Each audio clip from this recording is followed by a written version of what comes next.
podcast for those who suffer, which is everyone. It's a space where we can speak honestly about what it feels like to be in desolate places without losing hope. Welcome to In the Thicket. Hello, everyone. Hey, Rachael. Oh, Hi. It's we're recording in the morning. I can't speak. On the morning. Clearly, it's on the morning. On the morning of the 4th of the That's year right. of our Lord. Yes, exactly. It's the 12th, but yeah. Yeah. It's a feast day of Our Lady of Guadalupe. So Yeah. everybody. And yeah, how are we all doing? We've got our guest today is Trisha. Welcome, Trisha. hello. Who is a relative of mine, my sister. Yeah, and we're so excited just to be together today. And yeah, how's everyone doing? How are we all doing? Pretty good, you know? Waiting for today is supposed to be like some crazy weather, which I love. I don't know if you guys love it, but I love crazy weather. Like, Totally. not the kind, not the kind that like endangers lives and when you, Right. you know what I mean? Right. But Yeah. like, I feel like if I was able to, I don't know, like run more, I could have been a storm catcher. Not that you run a lot, but like you just Oh. got to be able to run back to your vehicle, you know? That was Totally. so something I did not expect you to say. Like I didn't know where that was going. I was like, I thought you were gonna be like, if I could run more, I'd run. I'd run in the weather. Yeah, right. I have a friend who does storm chasing or has done Wow. like gone down to the That's States cool. and like seen tornadoes and the whole bit, Wow. and it's very cool. Oh my Yeah. gosh, that's cool. Yeah. That is so cool. My dad's a meteorologist, and so he loves storms. And so I remember as a little kid, I'd always have these nightmares where there's like a tornado coming to the house and my whole family needs to go to the basement. But my dad is like wide-eyed looking out the window being like, oh my gosh, this is so cool. That is a That's little bit fun. scary. Yeah. Yeah, that never happened in real life. But Like every birthday that I had from the time when I was like, except for the year that I turned 2, there's been some kind of storm on. So 2 years when we lived in the prairies, there were tornado warnings and we had to go Right. downstairs with all my birthday party people, like shelter. That's fun. That is a cool birthday party situation. Yeah. Memorable. yeah, Totally. right, memorable, yeah. I was just gonna say one thing that struck me from all of our episodes so far is like we're definitely a Canadian podcast because we talk about the weather almost every single episode. I'm like, there's no other podcast that I know that just Is that a uniquely Canadian thing though? Like talking about the weather? so. Is it- oh. I think We're No, it's polite, because you know? we have cool weather. Yeah, we have a lot of all the changing seasons. weather. That's Yeah, true. exactly. We should get your dad to come on every time, Nicole, and do like an honorary, like the newscast, you know, and now over to Louis. Yeah, right. Or like Weather you know, report. Catholic podcast with weather report. That's right. Yes, Yes, yes. that would set us apart from Oh, yeah. everybody. That would be you different. That know? really Yeah. would. It's very different. Yeah, so everyone's doing the weather. Well, we know the weather is Right, coming right. like crazy where you are, Erin, but how you doing otherwise? Well, today is my nephew's 1-year birthday.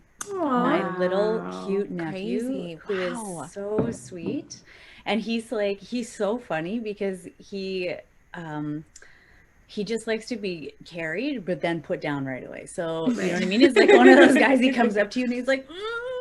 And then if you go to the washroom, he's like, and he like breaks down in like real tears down his face, you know? So you have to, like, many a time I've brought him to the washroom with me because As You you just can't take it. he just loves Yeah. you so much. But he's like one of those kids who just loves people. Like he just loves Yeah. like, being That's so cuddled cute. and loved. And yeah, Aww. I know. The best type of kid to be around. Totally. Loves being loved.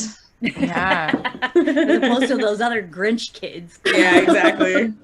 I was kind of a Grinch kid, actually. She was. That's true. Really? No, genuinely. Like the only person bit. that she really loved, and she loved being held by my mom. Like my mom was like the moon and the stars and like everything. Everyone else is just trash. Like, just don't even come near. I'm told I was similar, like if my parents were holding me or whatever, and then someone came along and be like, hi, baby, blah, blah, blah, you know, I would do this thing where I would kind of pretend I didn't see them and just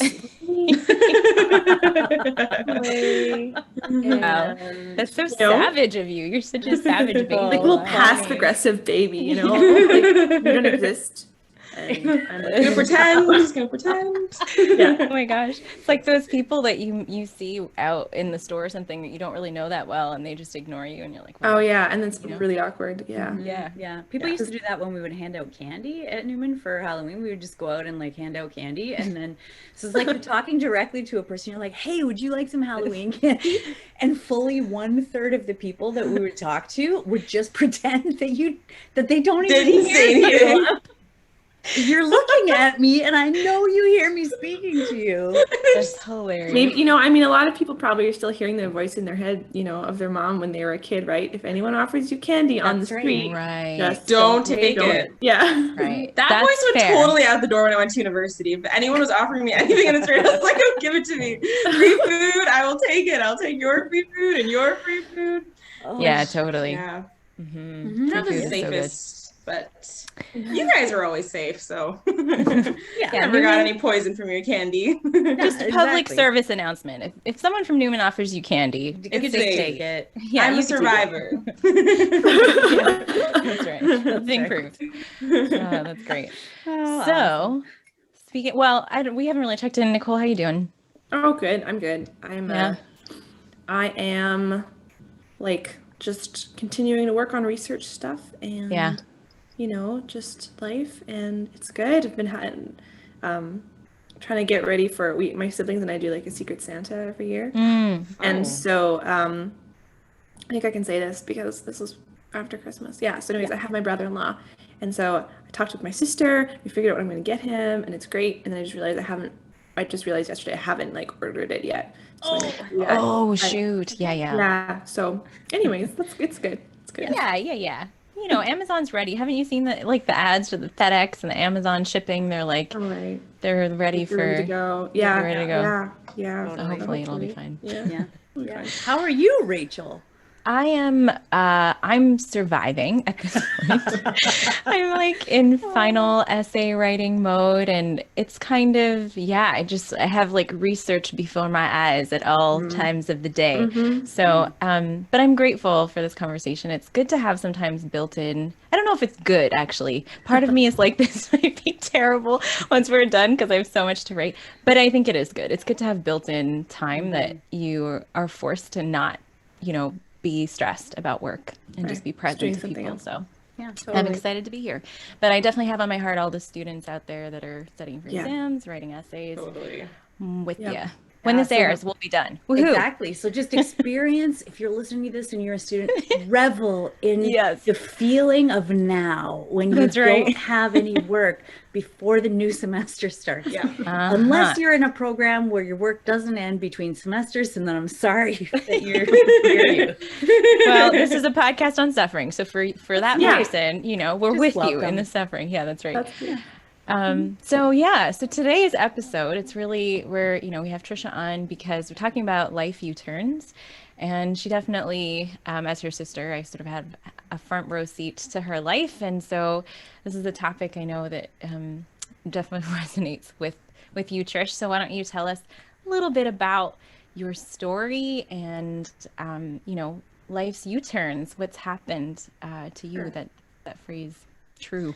Yeah. So, I've had a lot of U-turns in the last, I would say, 5 years or so. I am 26 years old. I graduated university in 2016, and I graduated with a degree in political science and French and Spanish, with the desire to go into politics. That was my desire. I have been super politically inclined ever since I was probably like 10 or 11. I remember doing my grade 5 speech on the freedom of women in Afghanistan and my grade 8 speech on child labor across the world. And I was just like this crazy, passionate child who needed somewhere to channel that. So I was going to go into political science. I went to political science, and I actually worked in Ottawa for a year. I worked for a politician, and I had all of these crazy kind of aspirations and all these things that I genuinely thought that God wanted me to do because of the gifts that I had been given. And then I got very, very, very sick when I was in university. So when I was in my second year of university, I had my first anaphylactic reaction the end of the first month of school, so in September. and I was playing soccer with my sister and another friend of ours, and I started having an allergic reaction, and I thought it was just a regular allergic reaction. I have really bad seasonal allergies. Anyway, it wasn't. I ended up going completely unconscious, and I was in the hospital, and I had to get 2 EpiPens, and they told me, oh, you now have this deadly allergy. You have to figure out what you're allergic to.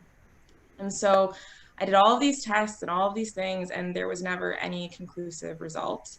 And I proceeded to have another 3 major allergic reactions and a ton of mini minor allergic reactions throughout the course of the next 5 or so years. But I continued to try to pursue my dream. I went to Ottawa in that time, did all these things. And then when I was in Ottawa, I had 2 pretty bad allergic reactions, and my overall health was just very poor. So they kind of thought at that point, they'd done some testing. They thought it was an autoimmune condition, an undiagnosable one, as so many autoimmune conditions are. I have like other kind of issues related to my body. So I get really bad eczema. I have really bad pain, sometimes kind of abnormal bleeding, sometimes all of these fun things that they don't really understand. And the thing that was really hard for me is just I was exhausted like all of the time. So I could never wake up and be ready to go. I was constantly waking up and just the tank was empty every day. And so I went back to school. I was going to get my master's in public policy on the same trajectory. And then in the first time I tried to do my master's, I had an allergic reaction the first day of school. So I came home, I had to come straight home, and I talked to my parents, and I was like, you know what, my body just wasn't ready to go back into a fully intense program. So I deferred for a year and started painting. And then I tried to go back. And then in November, the second time I went back, I had another hospitalization. So I had another anaphylactic reaction, and I had to go to the hospital because it was getting progressively worse. So at that point, I came home and I was like, okay, I tried to do all of these things and none of them are working. So maybe I'm just not meant to go into this path, at least right now. And I quit school, which really sucked because I was doing really well, and I had 1 final paper and like 1 final exam for each of my 4 courses. It's the only material that I had left to submit, but I couldn't do it. It happened right before, my allergic reaction happened right before my exams, and my body just was not cooperating. I was just not able to go to class and study and all these things because I was just so physically unwell. So yeah, I quit school, and now it's been, how long has it been? 2 years, I think. And has it been 2 years already? Yeah, it's 2020. Wow, this year has flown. And yeah, it's been just over 2 years that I've quit school, or just around 2 years that I've quit school. And now I'm working as a full-time artist, which is very, very, very different from the career that I had imagined myself to be in at this point. So that is those are the U-turns that I've taken. I've tried very hard to stay on one path, and then God just kind of like, no. And I was like, no, come on, let me stay. And then he's like, no. And so it happened like 3 or 4 times. I was very stubborn about it. I was not one of those people that was very willing to change my own vision for my life. So yeah, I just want to add to the initial. So the first anaphylactic reaction was in 2013, and we were playing soccer in this like intramural thing, and her eyes had gotten really kind of puffy and big, which was normal because she had these bad seasonal allergies. And I was like, you should go take like an antihistamine. So she left. She got off the it was an indoor soccer field or whatever. She went to go do that, and we were playing. And our friend went to go check on her, and then they just never came back. And there was like a rule because it was a mixed league. So yeah, you have to have 2 girls on. We were the only 2 girls on our team. Yeah, so they like gave permission because she had to go that like we could keep playing with me on the field. And about like maybe 20 minutes after they had gone, someone came in and was like, hey, listen, do you want to go check on your sister? And I was like, listen, I don't play soccer. Actually, this was like literally the first soccer interview I ever played, and I felt it was traumatic for both of us for very different reasons. I was like, listen, I was a runner at that time, so I had endurance, but nothing else. I was like, the only contribution I can make to this team is to be on the field. So I was like, listen, it's okay. I finished the game. I'll go. I'm sure she's fine. Like, no, I think you really should go. And I was like, no, no, no, I don't let the team down. And they were like, just go check on your sister. And that was really funny. But then it turned very not funny very quickly because I went outside and it was like so shocking. There was 2 ambulances and she was like, it was crazy. So it was the first time, like, for me to experience literally like normal life. And then like the next second, like someone that you literally just, it's just normal. They're like maybe gonna die.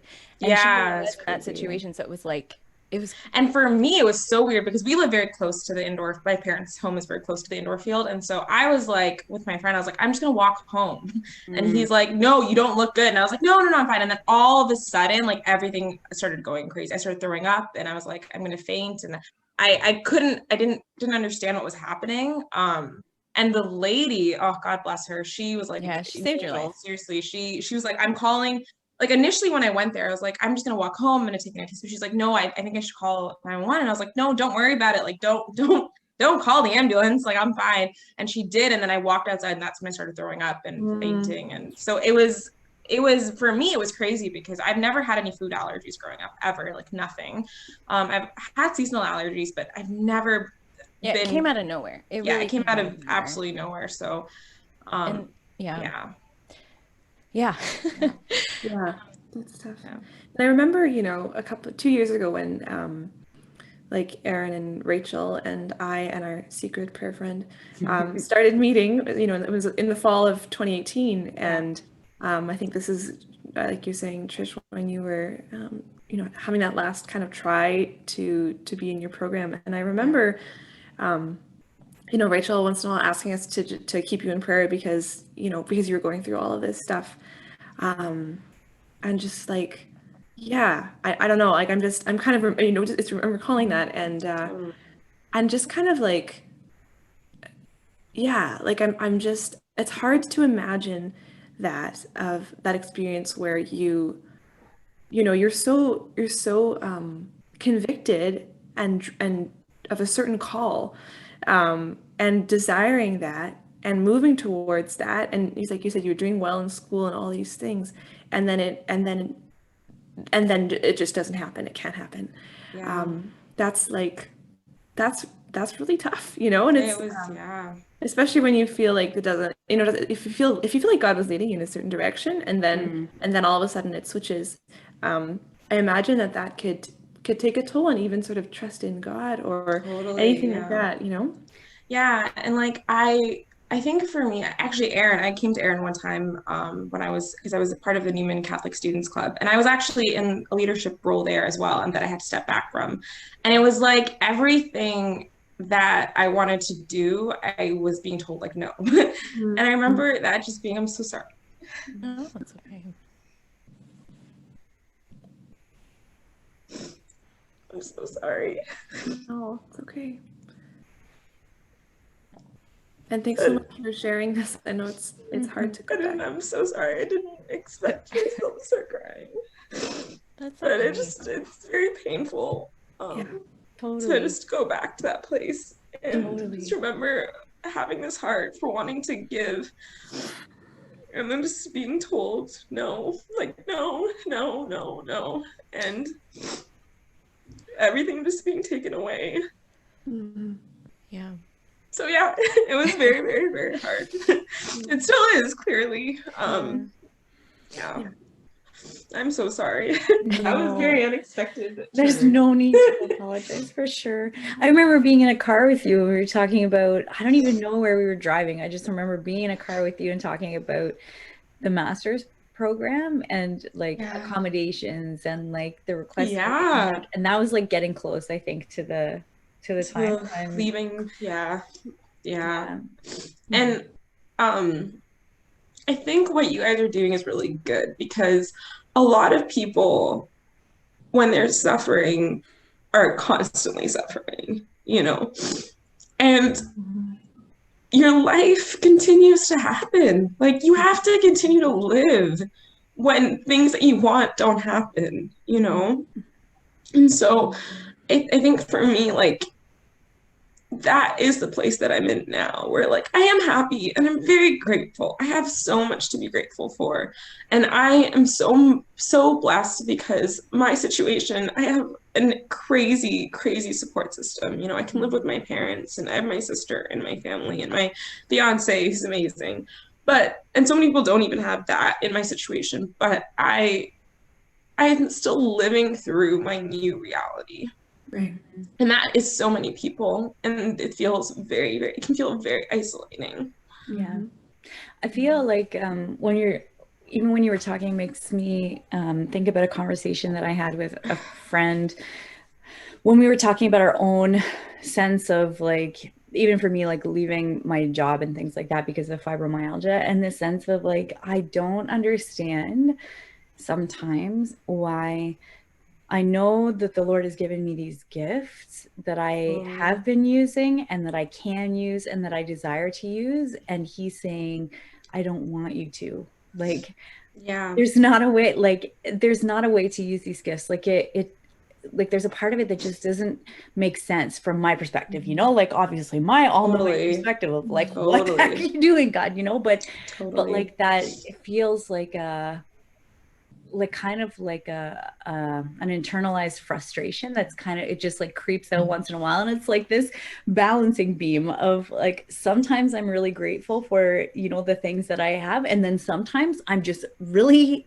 frustrated that I can't do more. Yeah. Totally. Like, yeah, I still don't get that, honestly. I don't understand. Because the other weird thing, and I'm sure you've experienced this as well, is like, it's not just that you have these gifts and you use them. It's like when you use them, they bear so much good fruit. And like when I was in school, and granted, maybe I was doing too much, but like I was doing really well in school, you know, like my marks were amazing. I was like, in a way, thriving in some senses, and in other senses completely destroying myself. So, you know, there's that dichotomy, but it's very confusing. And I think I can understand it more from like a personal relationship with God thing, where God's like, okay, I need you to depend on me and to rely on me, and you are someone who prides themselves so much on self-sufficiency that I want you to not.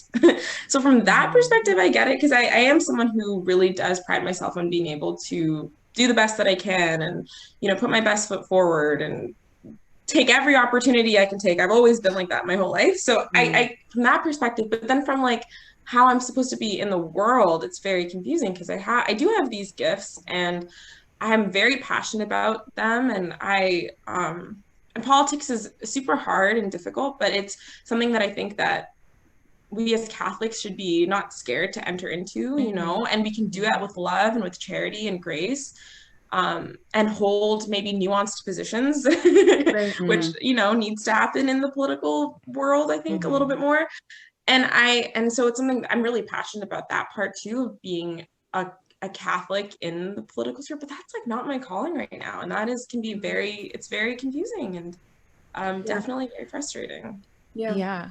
I'm just thinking about, you know, like, obviously we're still processing this journey, right? Trisha's journey we're really not at the end of it, which is part of why this is such a valuable conversation, I think, is like for people to know that when you're in the middle, like the middle is hard, and it's the middle because you don't know what's coming after, you know, but God calls you to be in that place with him, and that he has something to say to you in that moment.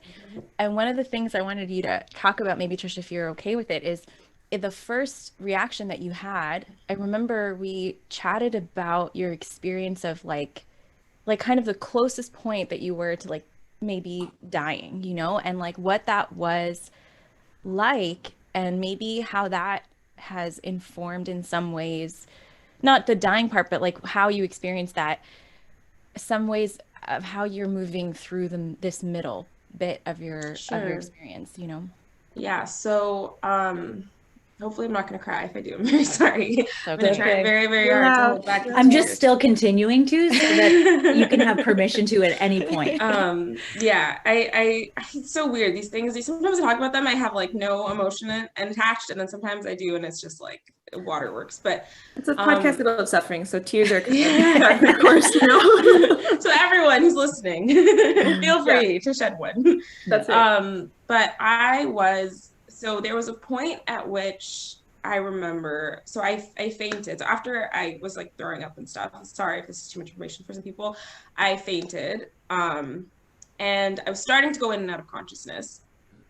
And this is before the ambulance had arrived, and before I had gotten any like epinephrine. So I was like, I couldn't breathe anymore at this point. It was really, really bad. And I remember like when I started going unconscious, I could feel myself, my body, like it was first of all panicked, total panic.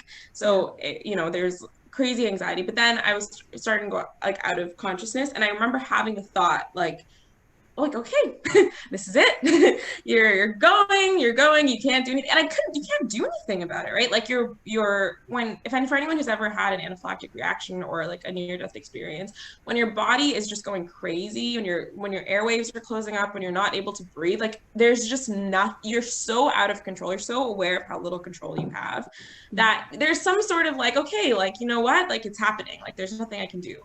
And I remember everything going black, and I remember looking for our Lord and like looking for our mother, and it was nothing. There was like nothing. And I again, then I started going back. They administered the EpiPen, and I started having these crazy contractions. So I was starting to kind of gain consciousness.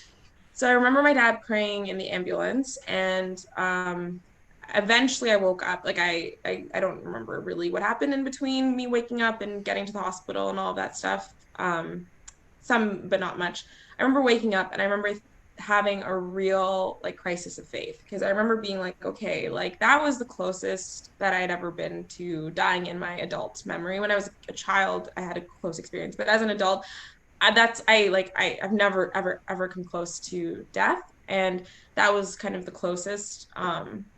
And God just wasn't there. Like I didn't get any sort of comforting feelings or knowledge of God's presence. Now, I didn't die, right? Like I didn't actually ever die. So just as a disclaimer to everyone, I don't know what that actually means, but I was very, very close in the sense that like I had completely stopped breathing and all of these things had happened.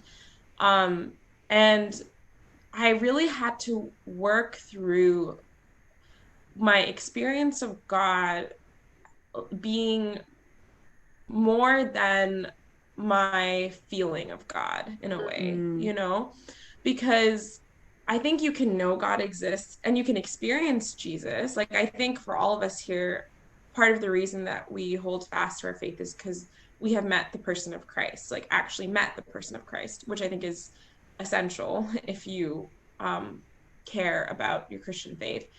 But in moments where the feeling of that experience is not there, we still have to experience God somehow. And that's something that I still am working through in some ways. I think like there's a trauma attached to that, because you feel abandoned, and you're confused, and you don't understand where God is present in that feeling.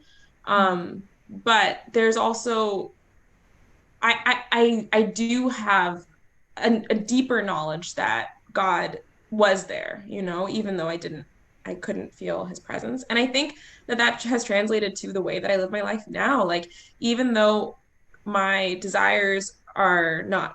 initial desires are not being met, and even though I don't quite understand what God is doing in my life all of the time, there's a deeper knowledge that he is present, even when I cannot experience him in the ways that I'm used to experiencing him. And in some ways, I've gotten more grace to experience him now, I think, than I did in that moment. But yeah, I think that does translate to how you live your life, where you have to work through that. You have to, I think everyone at some point in their life is going to have to work through that, maybe for some people they live their whole lives not having that type of experience, but then when they're dying, they'll have that experience. Or maybe some people, it's the opposite. They live their whole life having that experience, and when they're dying, they don't have that experience. I think it's going to be different for everyone, but I think there is a moment in which God challenges us to go past our understanding of him and to still experience him in a way that we just can't understand.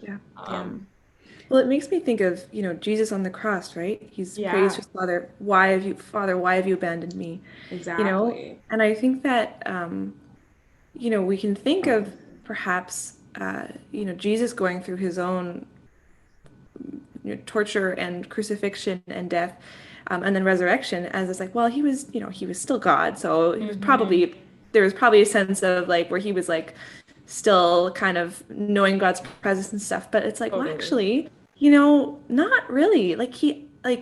I think that's the thing about, earlier when you're talking, Trish, the scripture, like, unless a seed falls to the ground and dies, it remains but a single grain and does not give life, right? And this thing of, okay, we're all called to experience this death in some way, to follow Christ on the cross. And when we experience that, it's a real death. Like, Yes. it's not, That's it's right. not, it doesn't, it's not like death, but Not but pretty. we still feel God's presence. It's like, no, Yeah. actually, it might just No. be like black, just nothing. Yeah. Like Yeah. real death, because Jesus Yeah. experienced real death. Yeah. And I think totally. that's like, yeah, like you say, that's kind of traumatizing. Yeah. Definitely. Where is God in that? And like you say, there was no sense of God, and yet you knew that he was there, and yet in that moment you didn't. In that No, I moment, didn't. it was not. It was just nothing. I feel like it's like a different way of being with God, like, because that's been totally for me one of the things too that I've been like trying to, I don't know, walk through somehow, or just like see what the Lord is doing, or what the experience of God is like in those things or in those times. And it's like a different way of being with God, where it's not that he's with me, but that I'm with him. Like, it's not that he's, because he is with me, like we're always together, but it's Always, not yeah. that he's with me, like giving his consolation or his tender care, whatever, but it's that I'm with him and he is on the cross, and like we're there together. And there's always like an image that I have sometimes when I pray of like, I don't even know how it works, because physically this does not work, but like I'm like standing with him while he's on the cross, and I'm like standing somehow on the thing that his feet are sitting on, and like wrapping my arms around the cross like that, or sometimes even not, but I don't fall off anyway, so it defies physics. Physics, like, that's okay. but it's God, like that's this fine. image, Yeah, like that. totally. So like being with him Totally. in that, but really when you're saying like the real death, that was for me really surprising, actually, in some of the deepest suffering that I've had in my life, that in those times they have been the most conspicuous absences of God that I have I've found. Yeah.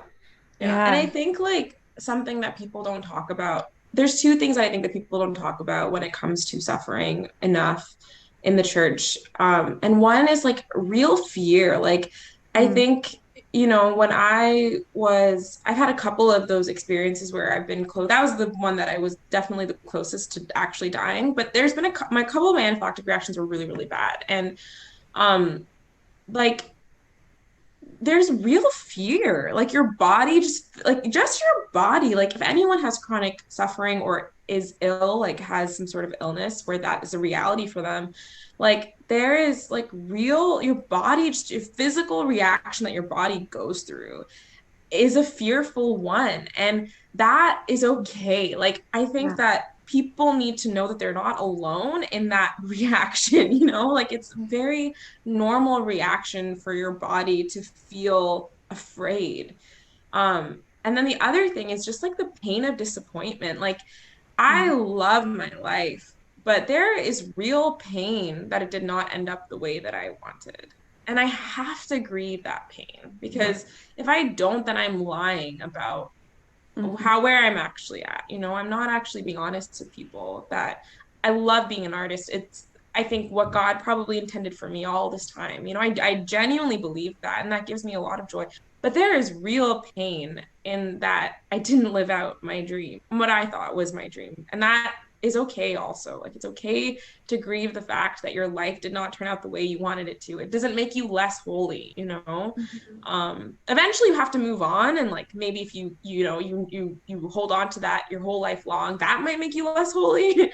But if you feel that, you know, and you, even if you feel that for your whole life and you're not trying to, but you're aware that's a reality for you, that doesn't make you less holy. That's normal. And if you're not honest with that, then you're not having an honest relationship with God, you know, because there's real pain and disappointment. There really is. I mean, and that's a suffering in and of itself, right? Just having to process that pain. Like nobody wants to feel disappointed. Nobody enjoys it. So it's like not something that you want to carry with you, but sometimes you have it. And like you said, I think it's a mistake to dismiss that disappointment. You have to grieve it somehow or mourn it and not dwell in it forever. Yeah, but for sure. You have to acknowledge it and give it to the Lord and kind of be real with him about it, in prayer. Yeah. I have to believe it. Like one time when I was praying, kind of just praying with like the passion accounts, and even realizing that the closest that Mary was physically to Jesus in the whole passion was when he was dead in her arms after the cross, I thought of that. and like just even that sense of like what that would have been like for her. Like he is there, and he like even like that God knows, because God is a triune God, the depth of her grief, even if the presence, like the life presence of Jesus is not there. Like it's like we're getting into like von Balthazarian area, and like my head is gonna start exploding. But you know what I mean? But even that sense of like there's something too that's comforting in that Our Lady was there in like more than I can experience God's absence in something. Like she did experienced it. Right. Oh yeah.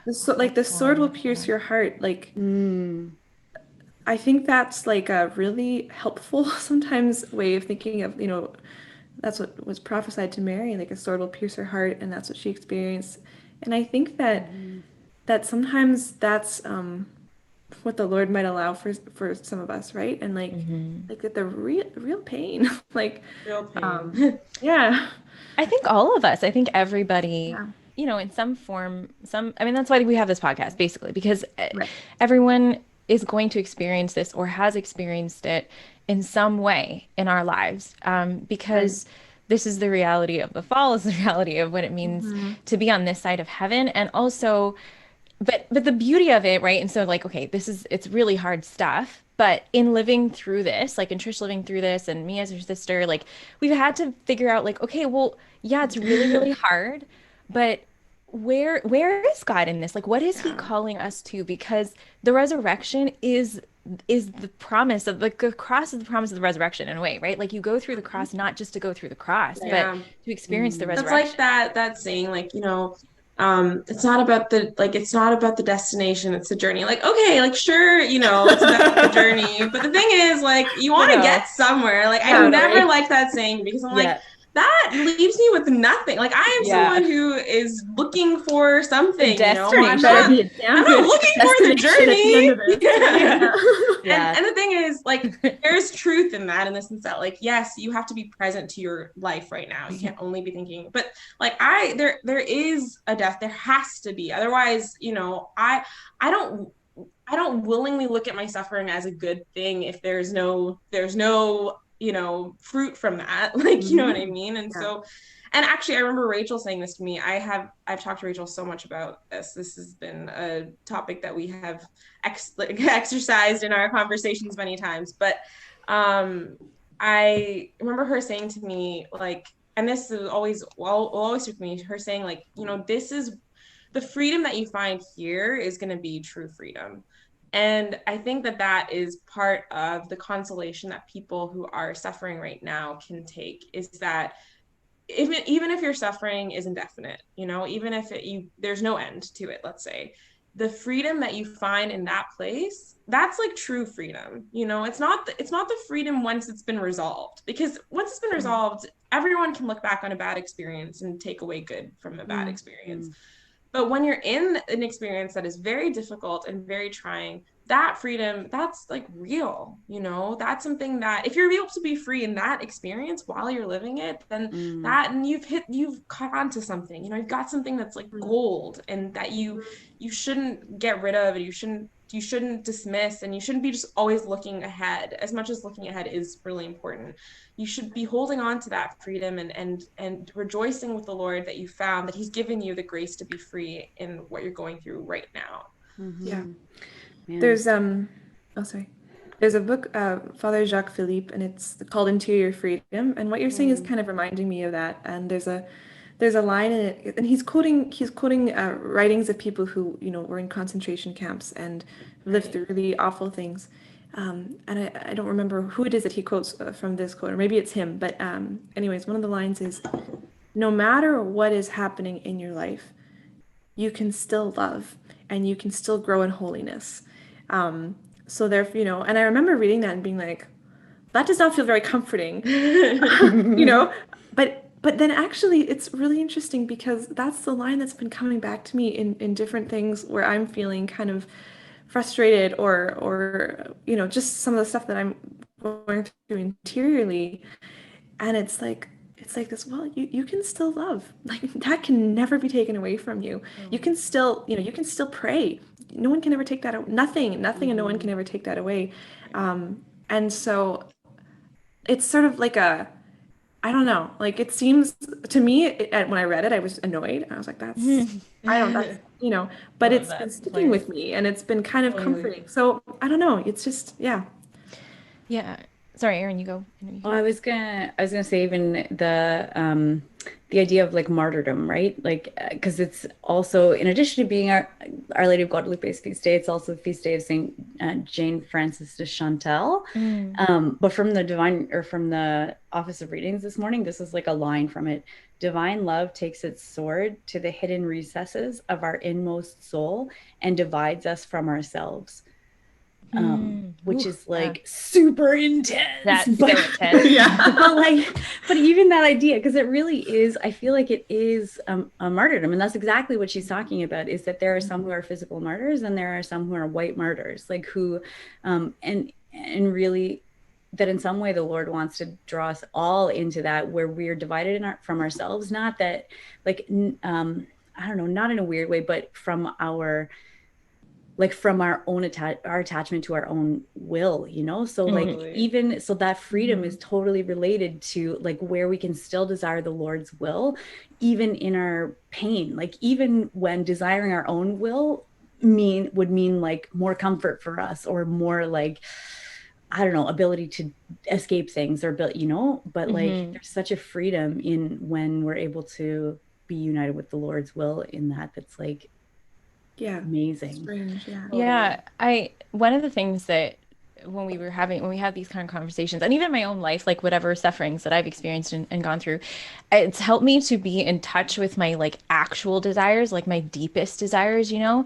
And as I reflected on that for like maybe the last like few years of my life, I've come to sort of articulate, okay, at least for me, my deepest desire really is to be free. Like I just long, like I'm not someone who like, you know, I struggle with authority in some ways. Like I'm not a rebel or something, but I have a desire to express myself freely and just be really, really free.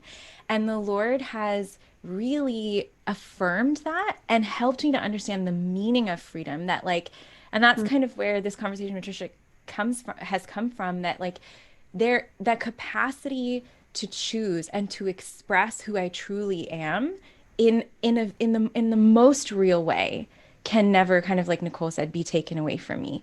But only if I embrace the opportunities that God has given me in my life that are very difficult, because it's almost like training ground for that muscle of freedom, that like I don't have the comfort to kind of lift me up in my choices and in my free choices. I have to actually choose in this situation of like incredible discomfort and, you know, stress and distress and all this stuff. I have to exercise that real will, you know, and be like, I actually want the Lord. I really want heaven. I really want to love. I really want. And there's something to me, obviously we have to mourn all the hard stuff and be real about that. But there's something to me that's exciting in that, that's like, okay, this is what it really means to live with God, you know? There's sort of like this mission and adventure in my interior life that I'm invited to that's like bigger really than anything else that I could do physically in this world, you know? So yeah. Yeah. Yeah. Cool. Oh, crazy, man. We got all metaphysical Yeah. there for a little bit, you know? But yeah, thanks, Trish, for like, Gosh. being so real and sharing what you're living. And hopefully this is You're going to be welcome. Yeah, blessing to hopefully. somebody out there.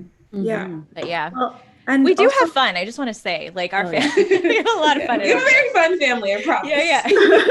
We don't sit around just like talking about, Suffering all the suffering time. and death. well, but and yeah. so Trish, you created the logo for this podcast. Yes. We're so grateful for you and Oh, your art. It's so beautiful. If you guys Thank haven't you. yet, go check out her Instagram page. What's that? It's Made Marian. You want to spell it? illustrated. Yeah, Made Marian, illustrated Marian with ION at the Yeah. end. Cool. Yeah, we'll maybe put it in the show notes. Yeah. too. Oh, for sure. And Yes. link it. But yeah, I mean, that's such a gift too. There's so much fruit coming from that U-turn Totally. that God has done in your life, all of us. So Definitely. praise God.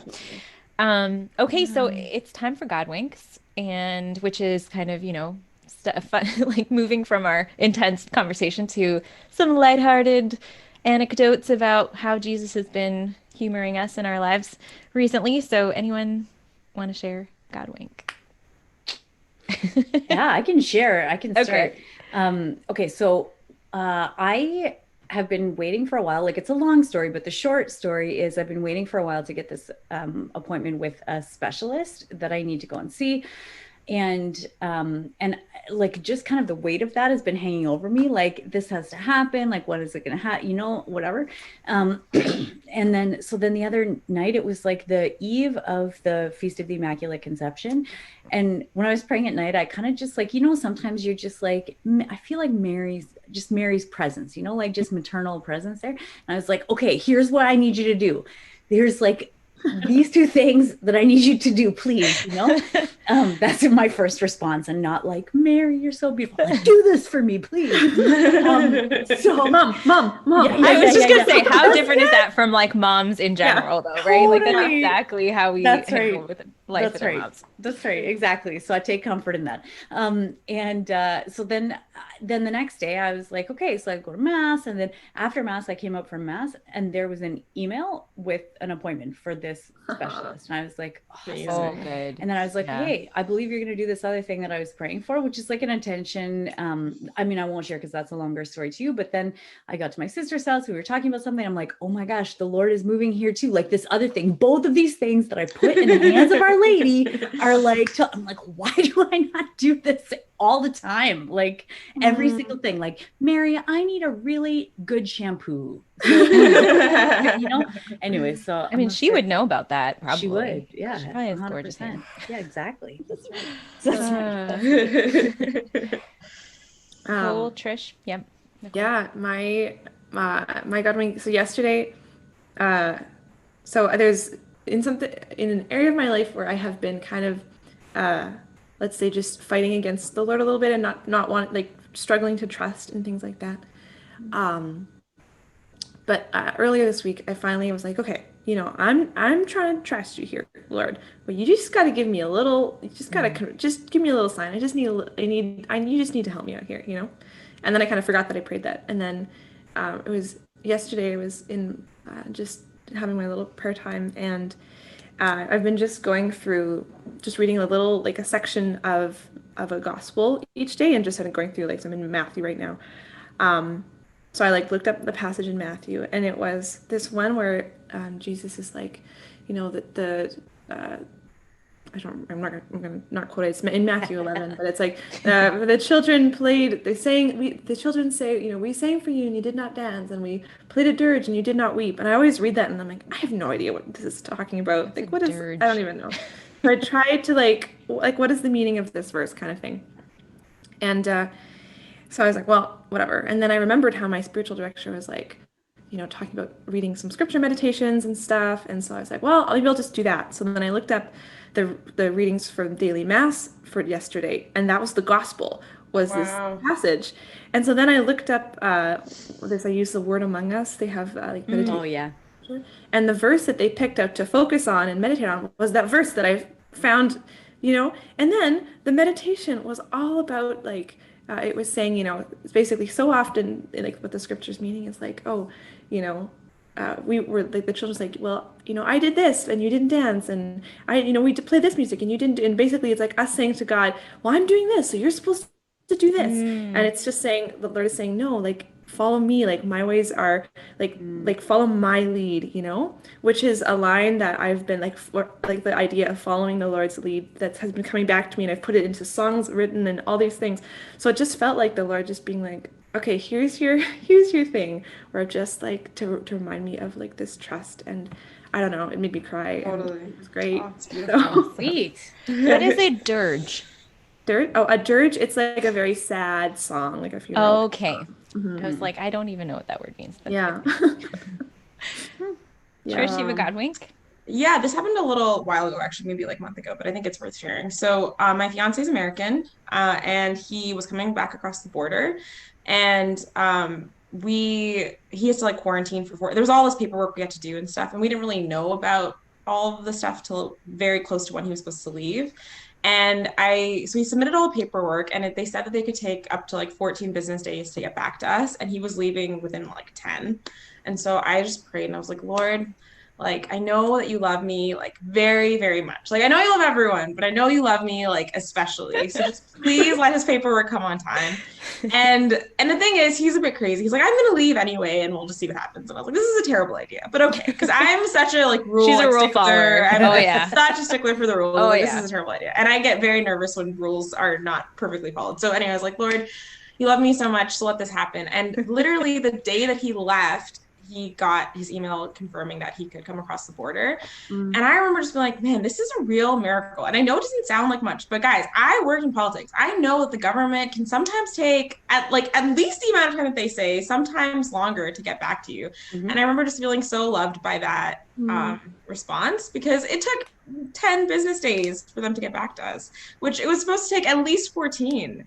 So I remember being like, okay, you do love me especially. And I recommend that prayer for everyone, because God does love you especially. And you just be shameful about it, Just go to him and be like, you love me so much. I know you. Especially more than all of these other schmucks. It's so funny. I've told Trish this before, but like sometimes she reminds me so much of Saint Therese, like just her like the way that God has made her as a person. She's just like, I'm awesome because Jesus loves me. I just feel like Saint Therese is so much like that too. I just love it. Oh, that's awesome. Hopefully you're not the annoying sister, Rachel, who's clacking her rosary beads. I really could be. It's possible.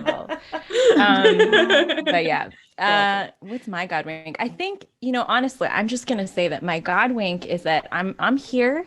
I have not dropped out of my master's program for failure to submit assignments.